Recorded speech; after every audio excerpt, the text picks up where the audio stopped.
Bonjour à tous, c'est Paul pour vous présenter aujourd'hui encore un sapin en sucette, un nouveau sapin en sucette, et c'est pour proposer une expérience, ou même plusieurs expériences inspirées de Stubbins Firth.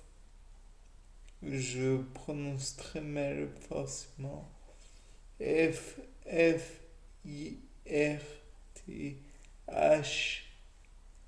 pour le nom. Donc en fait, c'est un étudiant en médecine qui a montré que la fièvre jaune n'était pas enfin, la contamination des patients lors de...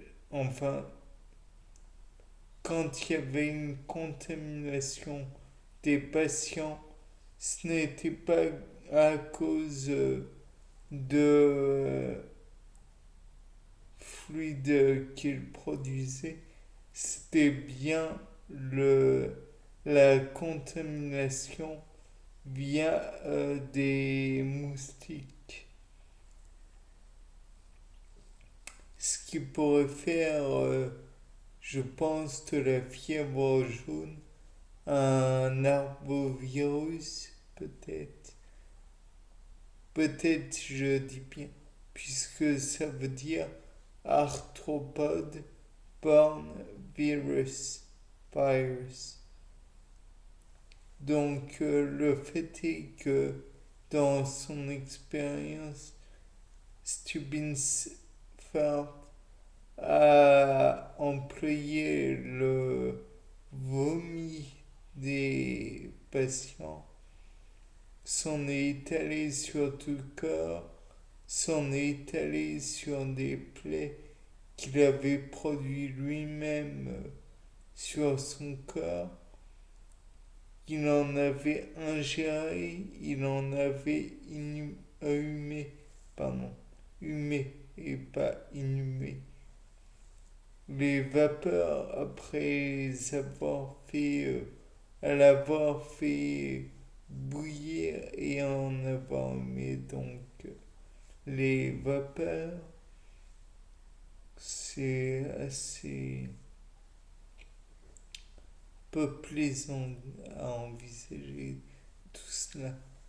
Donc pour les méthodes que j'envisage pour les divers virus et bactéries qui auraient pu produire la gastroentérite, la dysenterie et autres.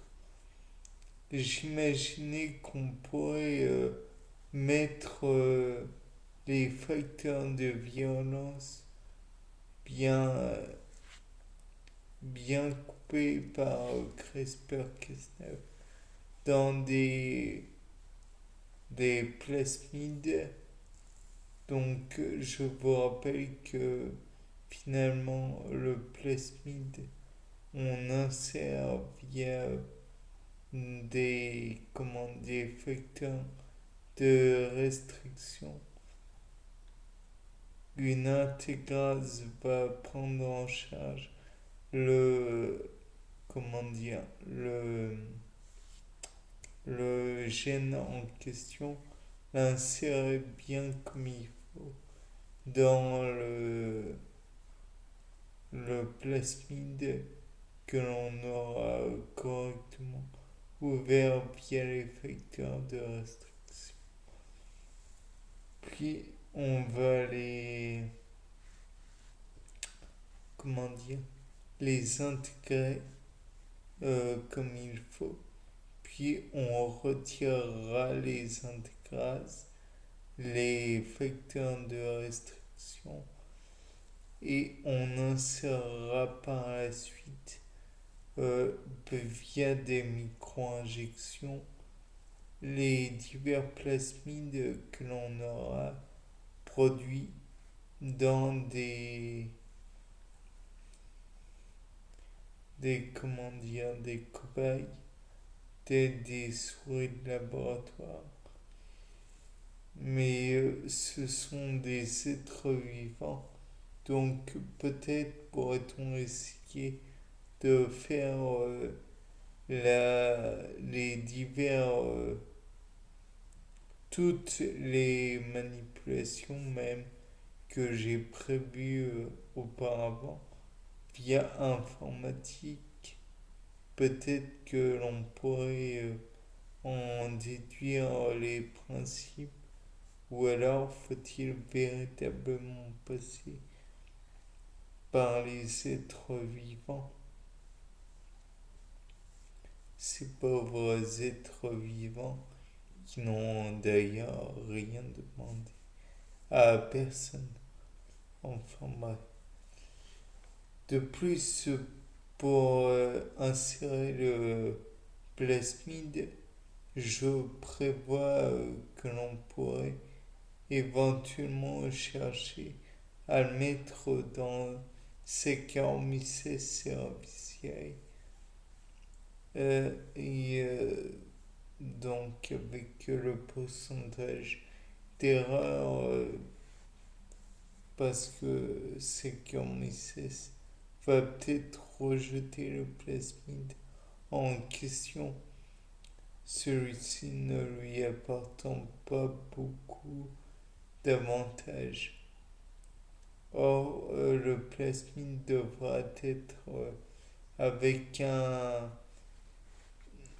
comment dire, un point initiateur, un promoteur, un opérateur, un inhibiteur avant le promoteur naturellement, et comment dire, un signal de fin pour finalement ne lire que le gène qui sera juste avant.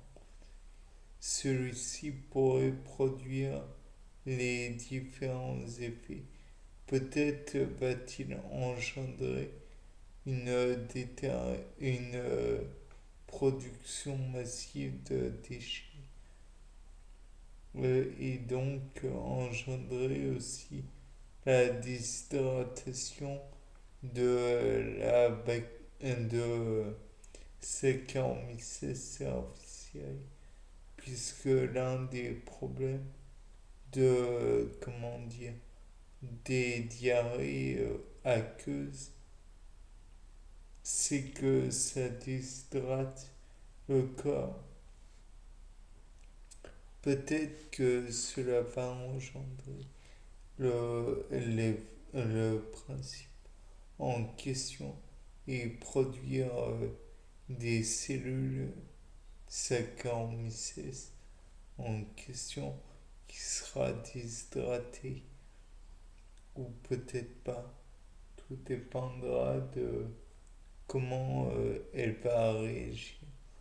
De plus, si éventuellement on fait ingérer enfin, la Saccharomyces cerevisiae à des souris de laboratoire, peut-être que celles-ci vont avoir elles aussi des problèmes, contracter des diarrhées, des maux de ventre, se déshydrater, avoir des selles comme on l'indique dans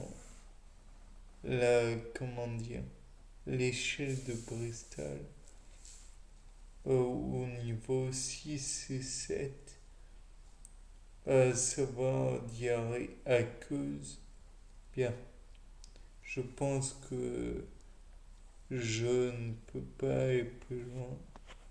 Au revoir, c'était Paul Dame pour un nouveau sapin